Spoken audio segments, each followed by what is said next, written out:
नमस्कार मित्रों। आज का विषय ज्ञान और शिक्षा, इस दो बिंदु पे है।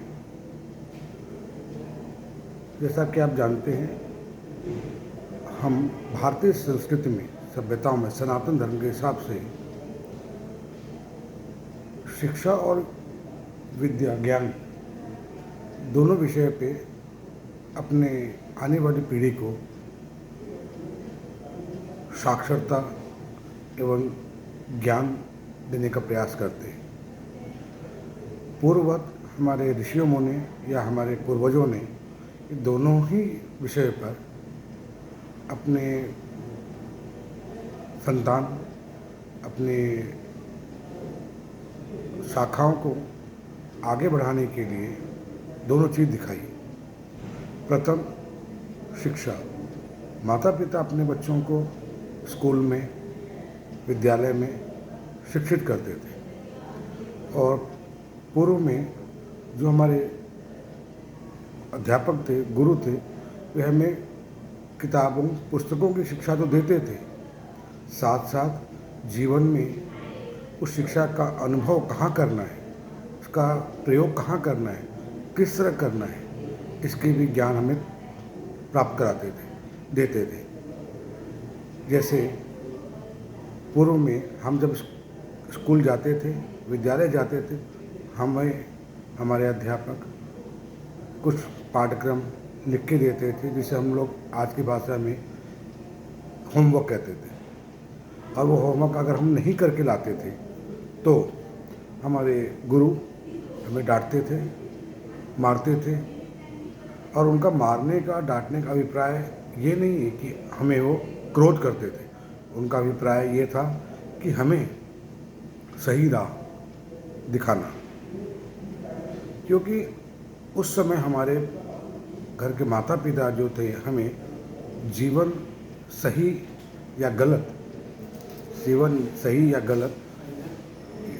गलत इसको समझने के लिए गुरुकुल, विद्यालय, गुरु के पास भेजते थे। अब शिक्षा क्या है?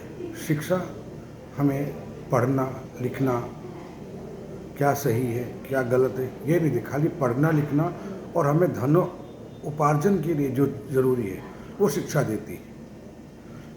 जैसे मुझे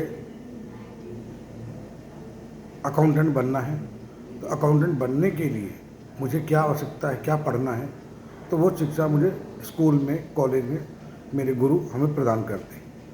परंतु ये शिक्षा जो किताब में लिखी गई है, ये पूर्ण नहीं है।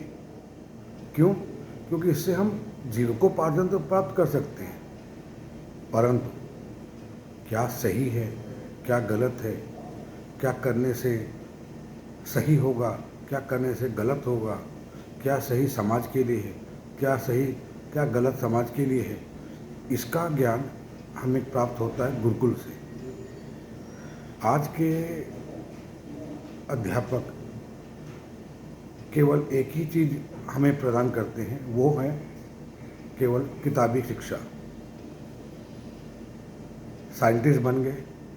अब साइंटिस्ट ने परमाणु ऊर्जा बना लिया, लेकिन उस परमाणु ऊर्जा का इस्तेमाल कहाँ करना है? क्या वो समाज के कल्याण के लिए है या समाज के विघटन के लिए, समाज के पतन के लिए?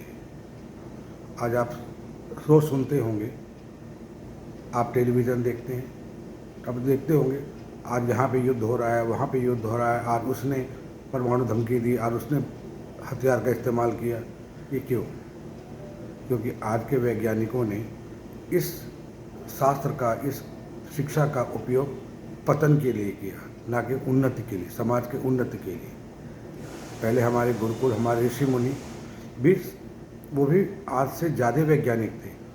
वो भी ब्रह्मास्त्र बनाते थे, उन्होंने ब्रह्मास्त्र बनाया, पशुपदार्थ बनाया, लेकिन वो समाज के कल्याण के लिए। आज का विज्ञान समाज के उत्थान के लिए कम, अपितु पतन के लिए ज़्यादा है। आज के युवा पीढ़ी अपने परिवार के लिए, अपने समाज के लिए कम, केवल शिक्षित हुए तो धन अर्जन के लिए, हमें अच्छा है, हमें पैसा कमाना है, हमें ये लेना है, हमें वो लेना है, ये सब चीज़ें शिक्षा प्रदान कर सकती है।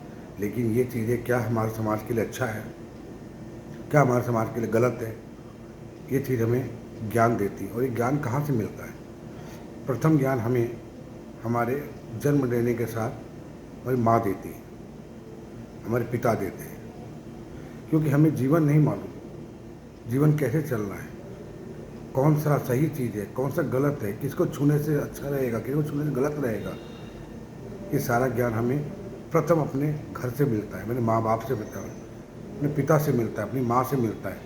और उससे महत्वपूर्ण जीवन का सार जो है हमारे दादा दादी, परदादा परदादी, नाना नानी, ये हमारे समाज के एक संयुक्त परिवार के अंग थे, जिससे हमें जीवन का अनुभव मिलता था, जो आज समाप्त हो गया। क्यों समाप्त हो गया? क्योंकि हमने एक रहना, प्रेम से रहना, ये ख़त्म कर दिया। क्यों ख़त्म किया? पाश्चात्य शिक्षा की वजह। शिक्षा ने एक को आगे बढ़ना सिखाया, परिवार को नहीं। अगर परिवार को बढ़ना सिखाया होता तो ये आज जो संसार में संस्कार का हनन हो रहा है या हो चुका है, ये नहीं होता। पहले यदि हमें पीड़ा होती थी, हमें कुछ कष्ट होता तो पूरा परिवार उसमें दुखी होता था। आज परिवार दुखी नहीं है, क्योंकि परिवार है ही नहीं तो दुख कहाँ से होगा? दुख तो तब होगा जब परिवार एक हो। आज विज्ञान तो बढ़ गया, शिक्षा तो बढ़ गई, टेक्नोलॉजी तो आ गई, लेकिन एक परिवार में हम 4 लोग हैं तो 4 लोग भी 1 घंटे भी अपने परिवार के साथ नहीं बैठ रहे। हम समय साथ में व्यतीत नहीं कर रहे। इसका दुष्परिणाम क्या है? हम अपने घर में ही अपने परिवार से कट गए। हमें क्या पीड़ा है, हमें क्या पीड़ा नहीं है, हमें क्या अच्छा है, क्या बुरा है, हम किसी के साथ उसको शेयर नहीं कर रहे। शेयर नहीं कर रहे मतलब साझा नहीं कर रहे। और साझा न करने का कारण क्या हुआ? परिवार आपस में ही, माँ बाप से बच्चे कट गए, माँ बाप के साथ पति पत्नी से कट गई, पति पत्नी से कट गया। क्यों? क्योंकि आज हम शिक्षित हो गए, लेकिन विद्या और ज्ञान ग्रहण नहीं किया। और विद्या और ज्ञान क्यों नहीं ग्रहण किया? क्योंकि हमारे संयुक्त परिवार, हमारा परिवेश ये खत्म हो गया। सुख और दुख की अनुभूति कब होती है? सुख और दुख अनुभूति होती है तब जब हमें ज्ञान होता है, जब हमारा प्रेम होता है, जब हमारी आत्मा एक से मिलती है। अब आत्मा एक से किससे मिलती है? जिसको हम घनिष्ठ समझते हैं। घनिष्ठ किसको समझते हैं? घनिष्ठ समझने के लिए आत्मा का होना जरूरी है। आत्मा अनुभव कराती है कि ये दुख हो रहा है, ये गलत हो रहा है। और आत्मा किसको कराती है? इंद्रियों को। अब इंद्रियां, हमें नहीं मालूम कि हमें ये मुझे कुछ खाना है, तो मुझे खाने के लिए कैसे खाऊंगा? हाथ से खाऊंगा। तो मेरे हाथ को मेरी आत्मा, मेरी इंद्रियां प्रेषित करती हैं कि वहाँ पे आपके मेज पर एक खाना रखा है, आप उसको उठाइए।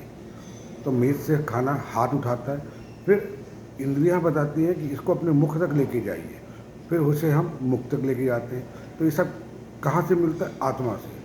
और आत्मा को क्यों ज़रूरी है? क्योंकि आत्मा ही नहीं, आत्मा नहीं है तो ये शरीर किसी कार्य का नहीं। और शरीर किसी कार्य का नहीं तो हम एक पशु तुल्य हो गए। ईश्वर ने हमें मनुष्य जन्म दिया। क्यों दिया? कि हमारे अंदर चेतना दी, सही गलत का विवेक दिया, चिंतन दिया। ये पशु के अंदर नहीं है। जीव वो भी है, प्राणवायु उनके अंदर भी है, भोजन वो भी करते हैं, रक्त के अंदर भी है, निद्रा वो भी लेते हैं, पक्षी भी लेते हैं, पेड़ भी लेते हैं। परंतु सही और गलत की चेतना, बुद्धि का प्रयोग केवल ईश्वर ने मनुष्य को दिया। परंतु मनुष्य ने उसका प्रयोग समाज के कल्याण के लिए कम, स्वतः के अहं के कल्याण के लिए ज़्यादा किया। और ये स्वतः के और अहं के कल्याण की वजह से समाज बिखर गया। यही अहम की वजह से हम सनातनी बिखर गए।